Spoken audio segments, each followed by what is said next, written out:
بسم اللہ الرحمن الرحیم۔ السلام علیکم دوستو، ایشیا کپ میں بھی پاکستان اور بھارت کی ٹیمیں آپس میں ٹکرائے گی، جبکہ اوڈی ورلڈ کپ 2023 جو کہ انڈیا میں کھیلا جائے گا وہاں پر بھی انڈیا اور پاکستان کی ٹیمیں ٹکرائے گی۔ تاہم اس سے پہلے ہی بھارتی سابق کرکٹر اور پاکستانی سابق کرکٹر طرح طرح کے تبصرے کر رہے ہیں۔ کوئی کہہ رہا ہے کہ ٹاپ اسکورر بابر اعظم ہوں گے، تو کوئی کہہ رہا ہے کہ شبمن گل، وراٹ کوہلی ہوں گے، جبکہ اس کے علاوہ کوئی کہہ رہا ہے کہ ورلڈ کپ 2023 کے لیے شاہ افریدی اور محمد رضوان خطرناک ثابت ہوں گے، جبکہ اس کے علاوہ کوئی کہتا ہے کہ مچل اسٹارک، ٹرینٹ بولٹ خطرناک ثابت ہوں گے۔ تاہم اب پاک بھارت ٹاکرے کے دوران کس ٹیم پر زیادہ دباؤ ہوگا، ہربھجن سنگھ نے بتا دیا ہے۔ سابق بھارتی کرکٹر ہربھجن سنگھ نے کہا ہے کہ ICC ورلڈ کپ 2023 میں بھارتی کرکٹ ٹیم کو اپنے آئندہ مقابلے میں پاکستان سے زیادہ دباؤ کا سامنا کرنا پڑے گا۔ ان کا کہنا تھا کہ یہ بہت زیادہ دباؤ کا کھیل ہوگا،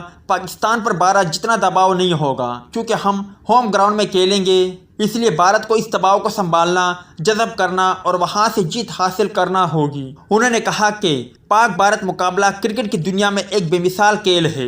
دونوں ٹیموں کے درمیان 2011 کا سیمی فائنل میچ بہت زیادہ اہمیت کی وجہ سے فائنل جیسا محسوس ہوا۔ اگر بھارتی ٹیم اپنے فینس کے چہروں پر خوشی دیکھنا چاہتے ہیں تو میچ کے دباؤ کو جذب کرے اور میچ میں فتح حاصل کرے۔